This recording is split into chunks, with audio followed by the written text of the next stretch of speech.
Since September the 11th, America has seemed locked into its war on terror. One might believe that American diplomatic horizons stop at the suburbs of Baghdad or Kabul. But while focusing on the vestiges of the World Trade Center, the country is secretly preparing for a new conflict, an undeclared war, but one that is the top priority for the intelligence community and the White House. Ahead of Al-Qaeda, more important than the quagmire in Iraq, the Chinese threat, America's new war.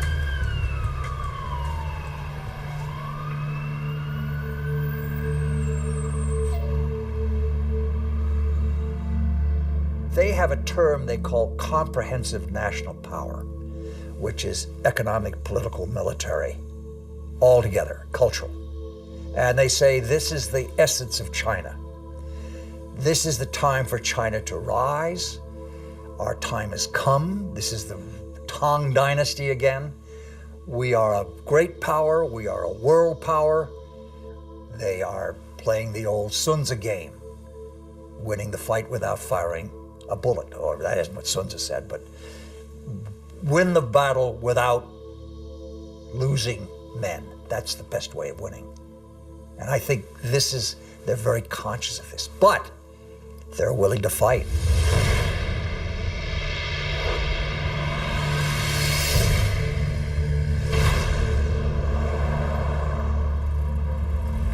The world will, run by three first-class countries. One is USA, United States of America. Another is USE, United States of Europe. Then the Greater China. At this point, at the current point, I think the possibility to see a USE is very slim. But the USA stay as top one country is something sure, right? And as for the possibility of Greater China, the possibility is something in between. Right? So I tend to think Sino-US relations will be one of the most important bilateral ties in the coming years. And this bilateral tie will decide the nature of international relations in 21st century. If this bilateral tie is confrontation-oriented, then the whole 21st century will be bound by confrontation.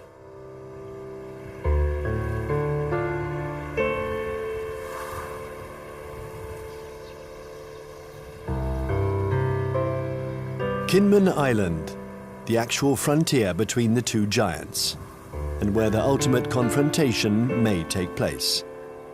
This little island belongs to Taiwan, but it is only 2 kilometers from the Chinese coast. From here, one can see the inaccessible banks of Fujian province, where hundreds of ballistic missiles point at Taipei.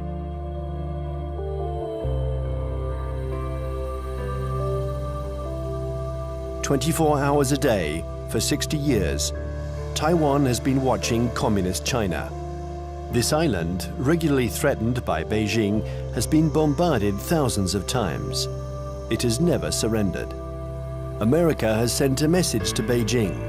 The fall of Kinmen would lead to a direct confrontation. We're in the Strait of Taiwan. It's here that a military clash might one day break out.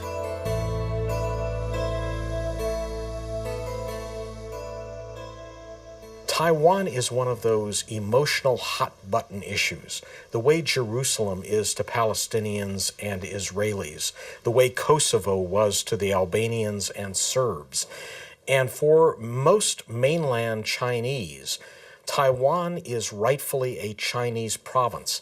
This was territory that they believe was stolen from China by Japan in the 1895 war, and that the United States prevented reunification during the early stages of the Cold War because of our opposition to communism.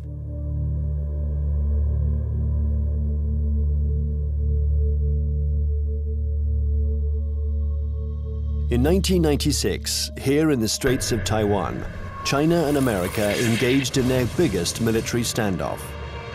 The ongoing elections in Taiwan annoyed the regime in Beijing, so the Chinese army decided to launch huge military maneuvers to test the Americans' reaction.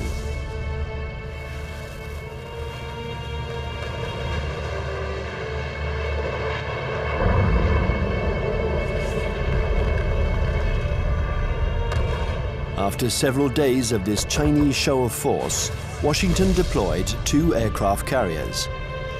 It was the first time the two countries came face to face. For several days, there was extreme tension between the two nuclear powers. When the Chinese fired short-range ballistic nuclear-capable missiles off the north and south coast of Taiwan and carried out a major, what we call a live-fire exercise. And Jiang Zemin was there, the president. They were using some very belligerent language. This is when we dispatched 2 carrier battle groups off the East Coast. And this was a show, this was force. And the matter quickly dissipated. The Chinese thought this was excessive. They thought that they had an understanding with the U.S., that they would have a limited display to show their seriousness on the issue. The U.S. would adopt a very limited response, and then they would both back away. They regarded the deployment of a second carrier as excessive and in some ways as humiliating to the Chinese, because the Chinese couldn't do much to deter or complicate the deployment of those carriers.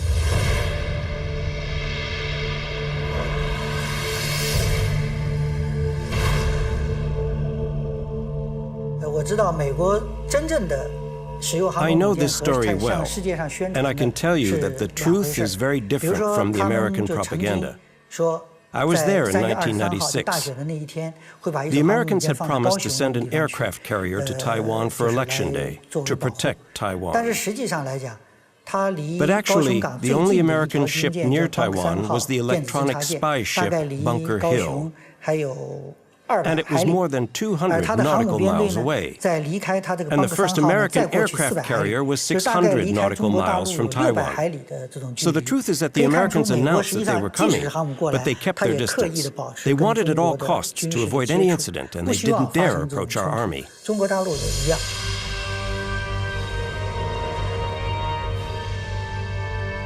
Even if the Americans didn't take much of a risk, in the eyes of the world, they reaffirmed a sacred principle of their foreign policy. They support Taiwan. And they will continue to do so, regardless of China's growing power.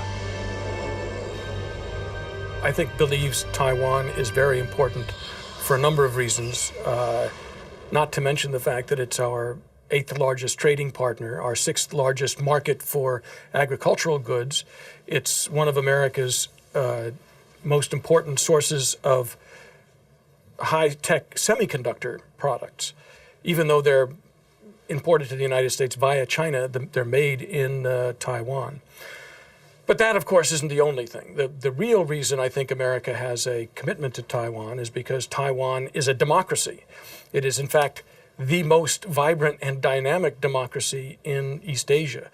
And it's a democracy that came to fruition under the pressure of the U.S. government, primarily the Congress, after 40 years of very tight authoritarian rule by a regime that came from mainland China.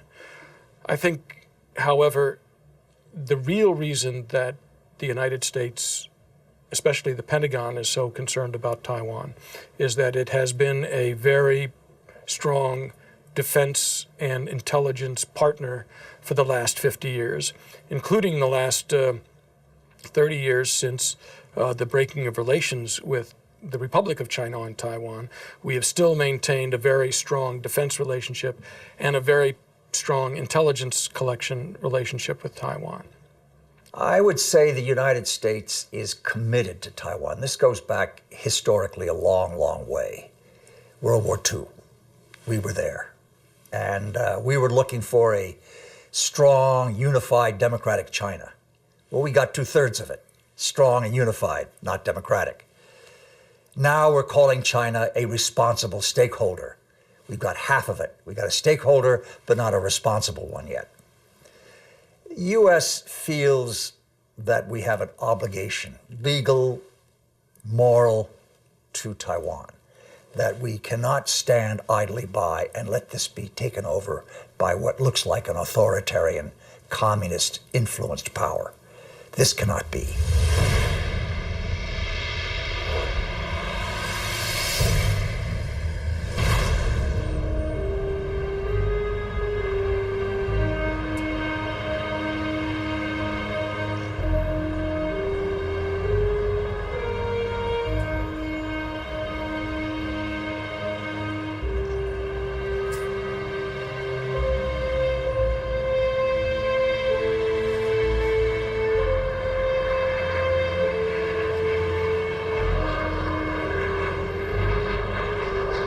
Taiwan, an island of 23 million inhabitants, 250 kilometers from the Chinese coast, is today the most explosive strategic issue between China and the United States. Taipei, the capital, flaunts its economic success. It is one of the biggest centers in the world for the electronics industry. A modern city, free, young, and always noisy. In 1895, Taiwan was invaded by Japan. 50 years later, after the Japanese defeat, peace treaties returned the territory to China, a China which was then in the midst of a civil war between Mao's communists and Chiang Kai-shek's nationalists. When the battle turned in Mao's favor, General Chiang Kai-shek, aided by the Americans, took refuge in Taiwan with his soldiers.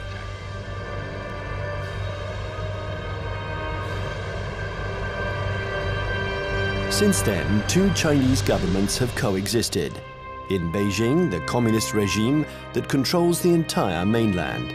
And in Taipei, the nationalist regime, having become little by little a democracy, calling itself the Republic of China, which rules only Taiwan.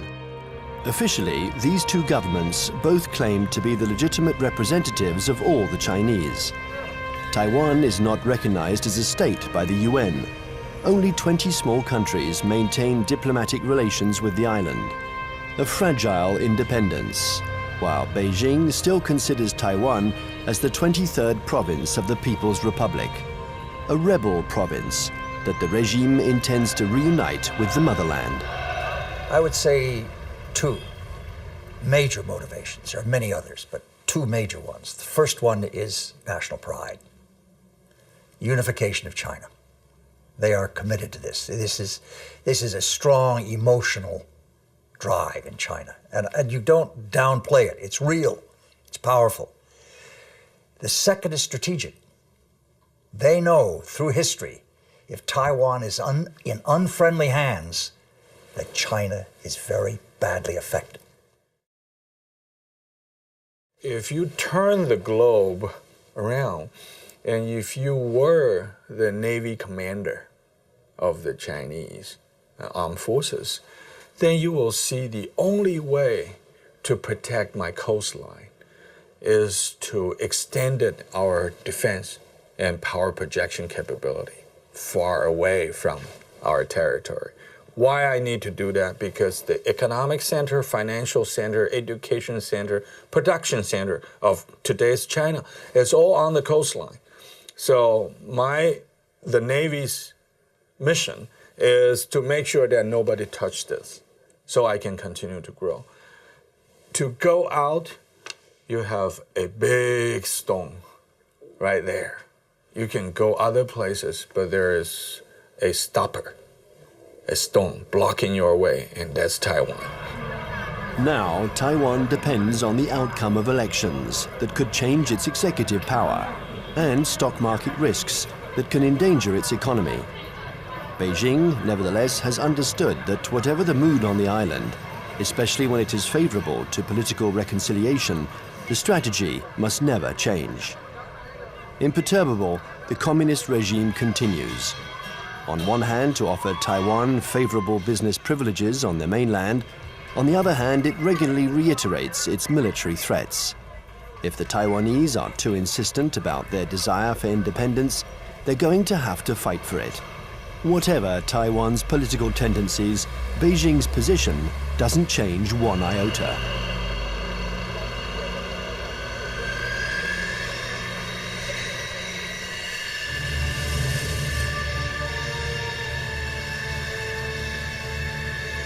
A freeway in the middle of the island of Taiwan. In a few minutes, it has been transformed into a landing strip. The population watches this military exercise. They're used to it.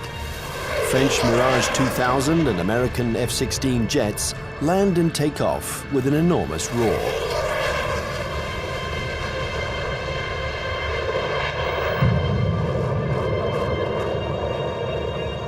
Faced with the uncertainty of American support, Taiwan organizes its own defense. Everyone knows that the airports will be the first target. Strategists on both sides of the strait affirm that the war will first begin with an air battle.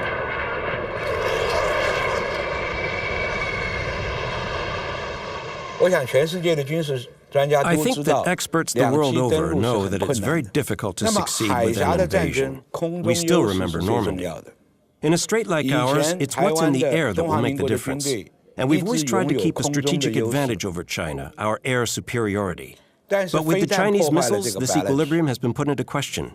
They can destroy our airports, and if they are destroyed, we lose our only advantage over China, our air superiority.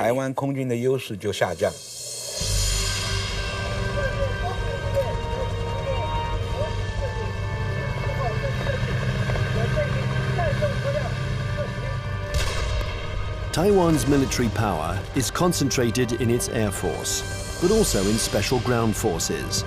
They are training to face the Chinese People's Liberation Army. In the event of a conflict, they expect elite Chinese troops to parachute onto the island to attack strategic targets.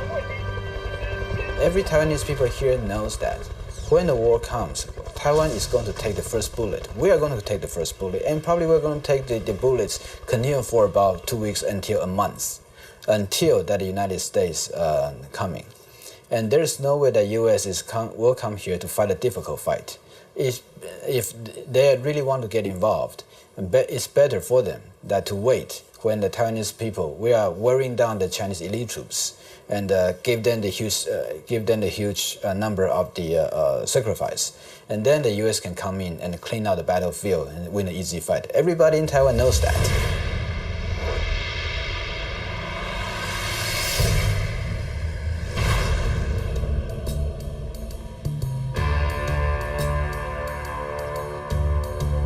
In Washington, the scenario of the next confrontation is a constant preoccupation. They know that Chinese military power has increased significantly, but how the Pentagon will react in case of a new Taiwan crisis remains a mystery. It's certainly not automatic, the support for Taiwan. It never has been.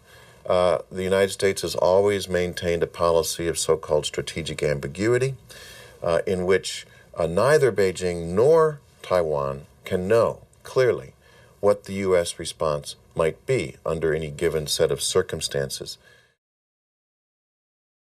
I think that 10 years later, from 1996, the missile crisis in the Taiwan Strait, to 2007, we would approach the Taiwan issue with a little bit more caution. We would approach the Taiwan issue with a lot more caution. What this means, I think, is that we would be probably resupplying Taiwan by air. We probably would put a active duty military contingent on Taiwan rather than risk putting our ships in harm's way. Coming away from this crisis, the U.S. has concluded that I think there's been problems in what they've concluded. The U.S. has concluded that the Chinese were somewhat intimidated by the U.S. deployments, and that in fact they now know the U.S. is very determined to use force if necessary to ensure peace and stability in the Taiwan Strait. In fact, however, I don't think the Chinese were all that intimidated by the deployment of the carriers. What they were is it strengthened their resolve to acquire capabilities so that they won't be intimidated in the future.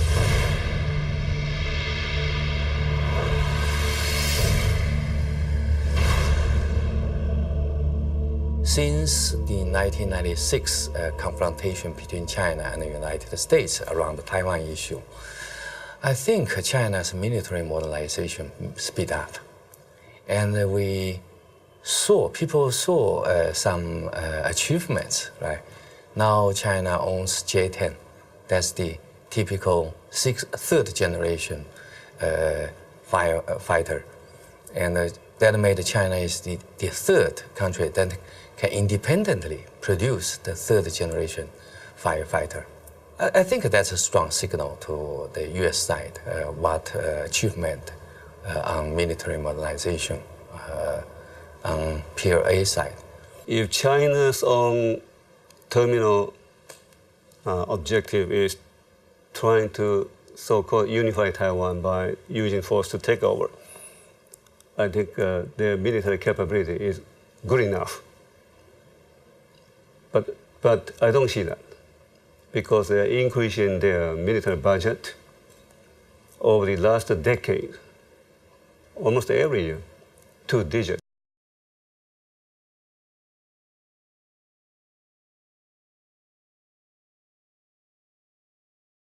And their budget is not transparent. Some observers calculated, they said, well, in fact, the real number could be triple or double the current budget that they made it public. So why they are doing it? They even, for instance now, they even try to show off they have the capability to destroy the satellite circling around in space. Why they did it? Because they want to show to the rest of the world that we are capable of one day becoming a superpower, maybe overtaking the United States.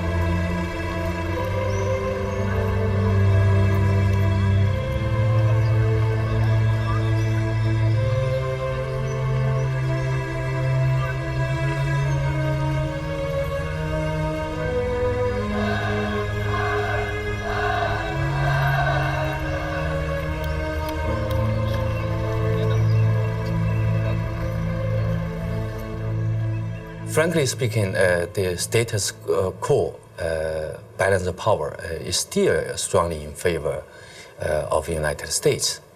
But the situation of balance of power is under change.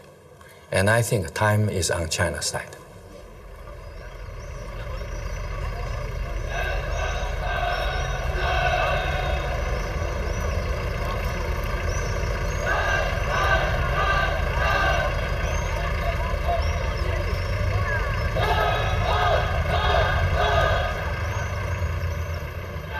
Since the 1996 crisis, the United States and China have often had occasion to test each other's resolve.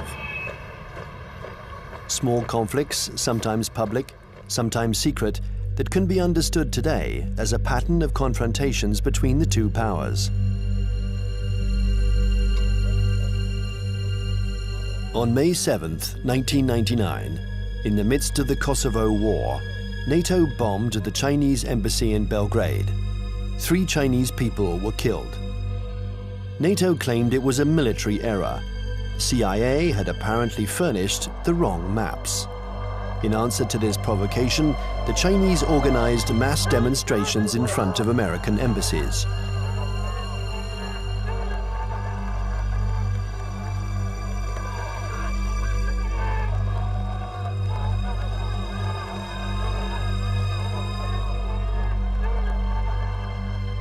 Less than 2 years later, China had its revenge. The 1st of April 2001, an EP-3 took off from its base in Japan. It's a spy plane that flies regular electronic surveillance missions along the Chinese coast.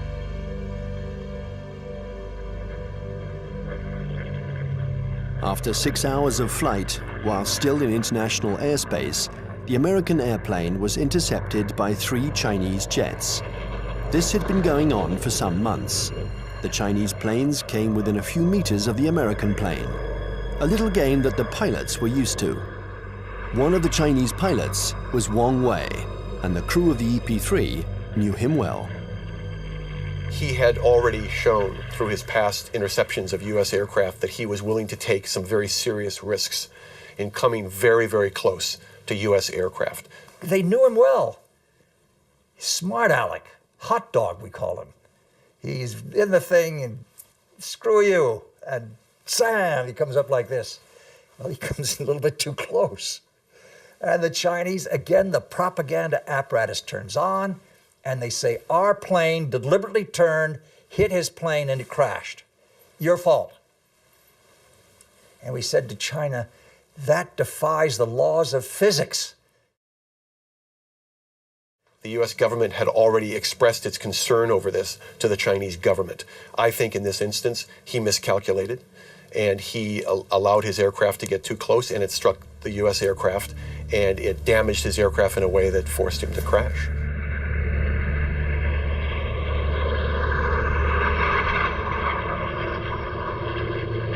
The Chinese jet plunged into the sea. Its pilot was declared missing. The EP-3 was seriously damaged. It was forced to make an emergency landing, but the closest airstrip was a Chinese military airbase. The airplane succeeded in landing there, but it was now in Hainan, and the crew was immediately taken prisoner. Our air crew is immune to PRC jurisdiction. For the next 10 days, China and the US would perform a diplomatic ballet, each accusing the other of responsibility for the accident. Beijing refused to liberate the crew. This bought time for their military experts to inspect and dismantle the American airplane, which was jam-packed with secret defense equipment. Oh, they got the equipment from the plane, and they studied it and took all these things from it. Yeah, they got something. But I mean, it's no big deal. Finally, 10 days later, a letter from the US ambassador apologized for the death of the Chinese pilot, and the crew was freed. What was left of the EP-3 was loaded onto a huge Antonov transport plane. Direction, the United States.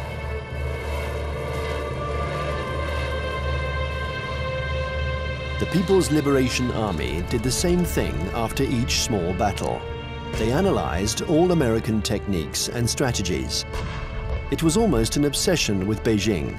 Chinese military development was entirely oriented towards a confrontation with the US. In 1996, China understood that aircraft carriers were the main threat, so they tried to develop arms to counter them. There are several things that the Chinese have done over the last several years that play to this capability. One of them is they have developed a larger number of more sophisticated submarines, diesel submarines. And contrary to what a lot of people think, many diesel submarines are quieter than many nuclear submarines. They're very hard to detect. The Chinese have built a significant number of new types of diesel submarines. They've also developed a significant number of new varieties of surface warships. Both of these sets of capabilities have application to the Taiwan situation. And the Chinese have deployed the submarines in some instances to areas well beyond Taiwan. They've deployed them around Guam, which is now becoming an area of increased U.S. military presence in the Pacific. They've shown by doing this that they have the capability to deploy submarines into far deep water areas. And obviously, this becomes a potential concern to any carrier battle group commander who wants to bring a carrier up close to Taiwan. We saw last October 26th, our carrier battle group, the Kitty Hawk, was in the waters in the vicinity of Okinawa. And all of a sudden, there emerged right in the middle of the carrier battle group, a very modern Chinese submarine that nobody had seen, nobody had heard. It came up within a few miles of the Kitty Hawk itself. And we know that this submarine is equipped with very advanced torpedoes, and that if it wanted to, it could have sunk our carrier. The Chinese know we are dependent on two things militarily in Asia. Number one, satellites. Number two, aircraft carriers. They have demonstrated to us they can take out each one. Will they ever do that? I doubt it. This is what you might call psychological warfare.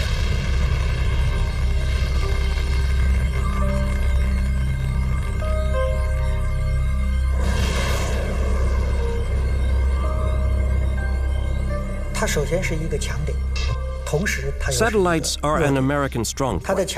But if you look closely, they can also be a weak point. The U.S. relies on satellites to control their entire communications network, and that's a weakness. Today, and we were able to verify this during the last conflicts, the American military depends too much on its electronics and satellites. This dependence reminds me of the Greek legend.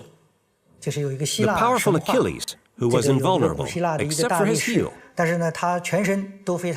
satellites are a little like the American Achilles heel. The 11th of September 2006, the People's Liberation Army launched a missile that destroyed one of its own satellites. The explosion in space was obviously immediately detected by the Pentagon. There was consternation in Washington. Nobody had anticipated this Chinese initiative. The Chinese have had an anti-satellite program for some time now, and it's designed primarily to, again, to deter the United States or to complicate U.S. decisions in the event of a crisis. So yes, I think the recent shot by the missile to fire against their own satellite and shoot down their own satellite was designed to convey a signal to the United States about the fact that the Chinese are not simply going to sit back, in their view, and allow the U.S. to have predominant influence. They are going to try to influence the situation, in this case, in sort of an asymmetrical way, by threatening what is regarded as one of the critical areas of U.S. surveillance. The Chinese army has also developed another system to blind American satellites. These are giant lasers that don't destroy them, but blind them enough to make them useless. This isn't science fiction, but a technology that is already in use. And then there exists a still more terrible weapon, a weapon that the Americans and the French have already mastered. Its development was a priority for the Chinese army. The Chinese have followed very closely the American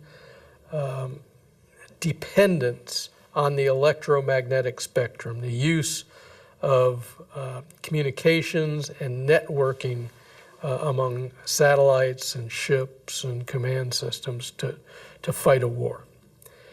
They saw what happened in the first Gulf War, they saw what happened in Kosovo, they watched Afghanistan, they watched the second Gulf War, and they realized that we are more and more dependent on the electromagnetic spectrum and moving communications back and forth. And an electromagnetic pulse, which is produced by detonating a nuclear weapon, usually fries transistors and stops that kind of communication. An electromagnetic impulse weapon uses a nuclear explosion to generate an electromagnetic wave. When this wave hits boats or planes, it instantaneously destroys all electronic equipment. No one dies, provided they are far enough away from the nuclear explosion. But the American battleships, totally dependent on electronics, would immediately be disabled. The Pentagon report described a nuclear detonated or nuclear generated EMP. I asked people in Pentagon, why don't you say they have conventionally generated EMP? They say, we don't want them to know whether we know them. The conventionally generated EMP is less problematic and it is more useful or more usable, because when you have this EMP, there will be no nuclear fallouts. There will be less international protests. They already have it.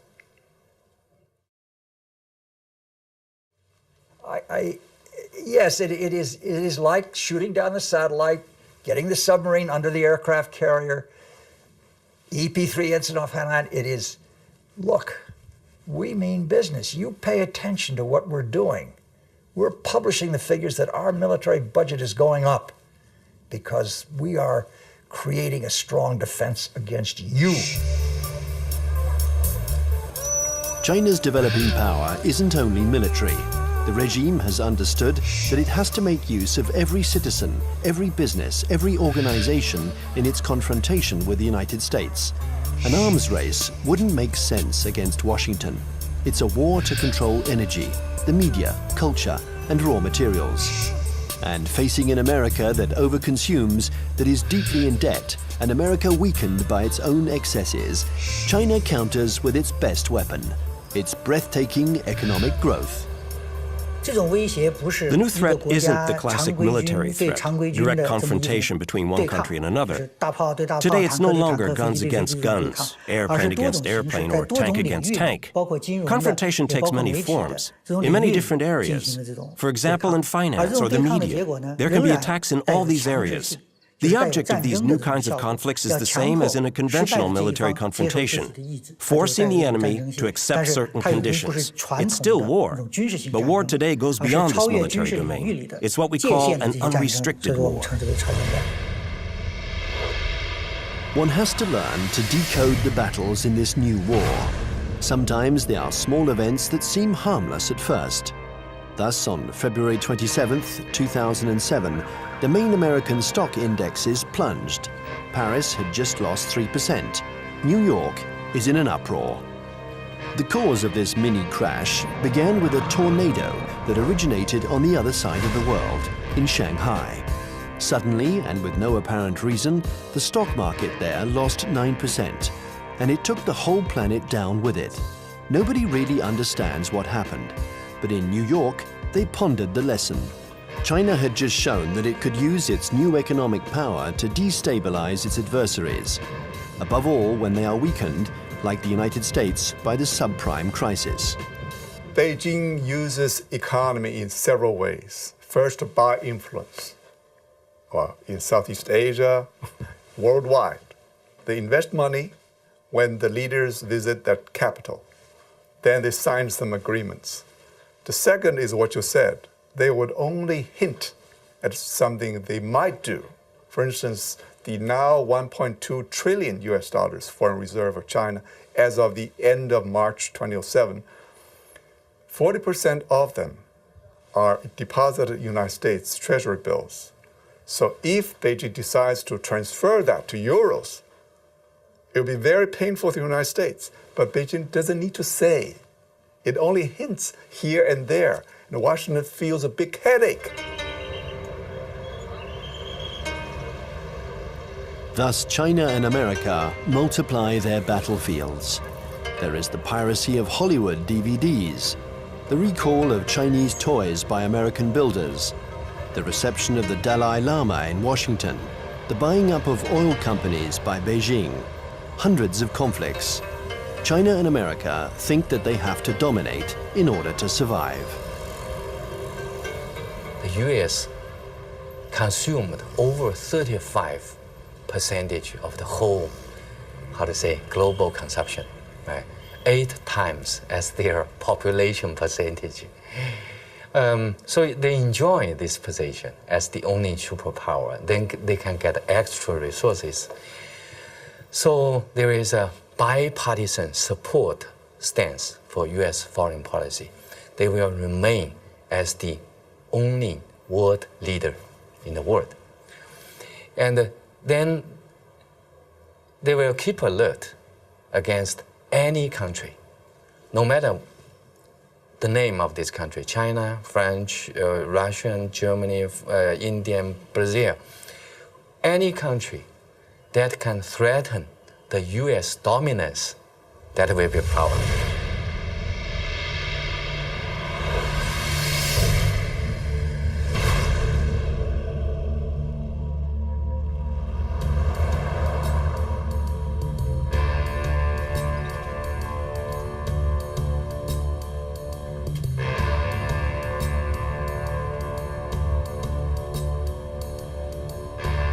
In Washington, China has become the major preoccupation of every administration. China is a competitor in the realms of economics, media, and technology. World hegemony is no longer measured by the number of nuclear warheads.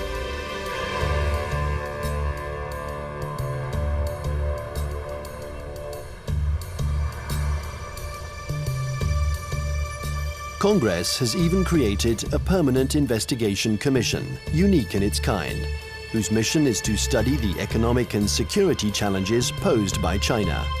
Russia never got that kind of attention during the times of the Cold War.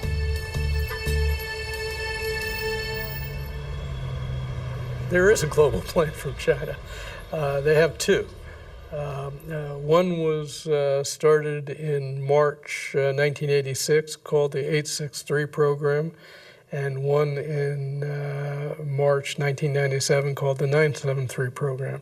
The first, the 863 program, called the Torch Plan, was a global plan designed to gather and bring to China dual-use technologies that could be used to improve China's technological base and economy and industry while improving its military capacity. And it's an organized thing, you know. Each industry every year from the central government gets goals and targets and objectives and gets told to send people out and go do that.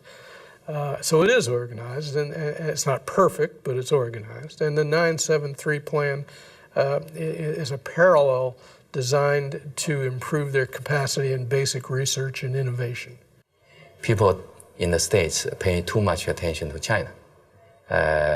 So there are some oversensitive on China. Then this oversensitive leads to a lot of, over-exaggerate conclusion. So that's no good to find the real fact.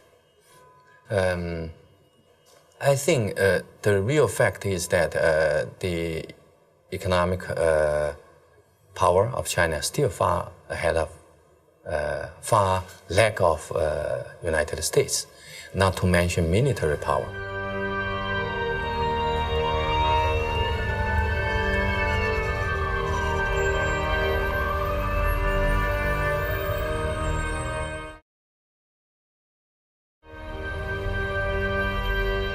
If the French Foreign Intelligence Collection Service goes to a student and says, while you're at Tufts University, we want you to go over to some laboratory and gather this, the student can say, I'm busy. It's going to interfere with my dissertation. If the Chinese intelligence service goes to a student and says, we want you to, you want a visa? You want a passport? When you go to the United States or to France, you will write a dissertation on this, you will work on this project, and you will report back to us, or you'll never get a job in China, or your family will lose its house. Now, they have the capacity to do that. The United States cannot maintain itself as a superpower if we allow our industrial production to be offshored, to be outsourced. And that's what's happening now. We're finding very large amounts of our basic core industries. And I don't mean just like steel. Steel is one of them, copper, basic, resources. But things like semiconductors. And when we find that our semiconductor industry has gone from 12, state-of-the-art wafer fabs to 3, because more and more are being built in Taiwan and Japan and, well, not in Japan, in South Korea. And in China, if we're allowing our, state-of-the-art, cutting-edge electronic science and technology research and development move to China, we can't survive as a superpower.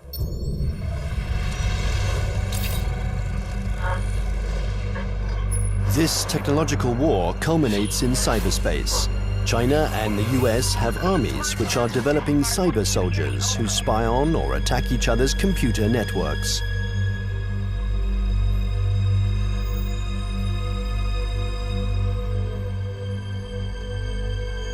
In March 2006, the US State Department decided to buy 16,000 computers from Lenovo, the Chinese company that had just bought out IBM. Some of these computers were meant for networks that circulate secret defense data. Larry Wurtzel and his commission intervened to stop the delivery.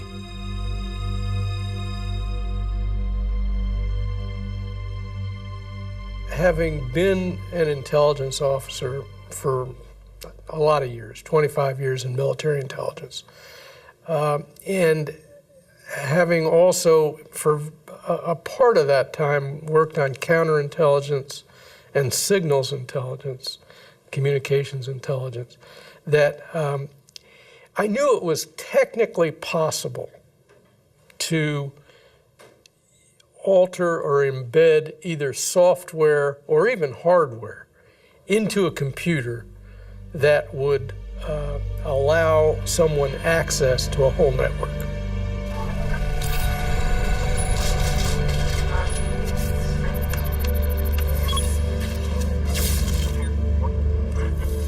The entire Bureau of Export Controls of the Department of Commerce was attacked and shut down by, turns out, hackers from China.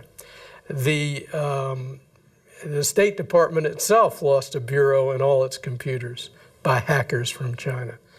The National Defense University of the United States had its computer systems shut down, and the Naval War College had its computer system shut down. Other computer systems, government computer systems, have been attacked. And I think General Cartwright, the commander of the U.S. Strategic Command, has recently testified in front of Congress about this. So I knew these things were going on.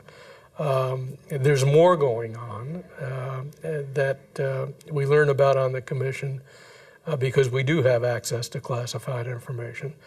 I can only say that in many cases, the United States knows these attacks are coming from China and knows that they're coming even from specific organizations in China. But I can't go into the details on who. The war on the internet is as old as the internet itself. And one can't say that this was a Chinese invention. In America, the CIA and NASA employ 25,000 people to work on the internet. They have the largest internet surveillance and listening centers. So it's true, war exists on the internet. The war has begun without a single missile being fired, without the world noticing. The war has begun in all of these new technologies. Many civil technologies also have military applications. This is especially true of the entire electronics industry and the internet. They're new battlefields in an unrestricted war. The media, finance, business, all these are included. It's a war because there is real antagonism, and both parties try to take advantage of their adversary. It's a new form of war, the unrestricted war.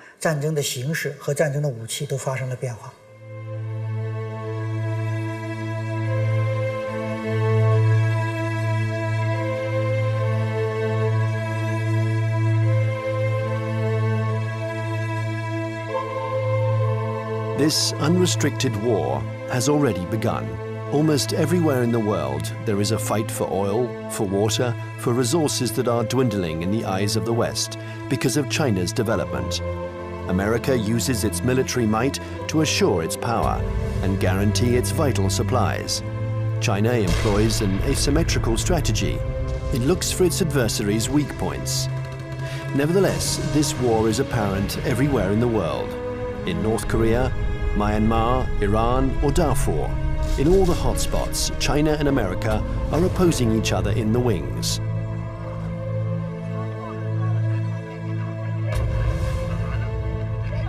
remember the words of Deng Xiaoping: there cannot be two tigers on the same hill.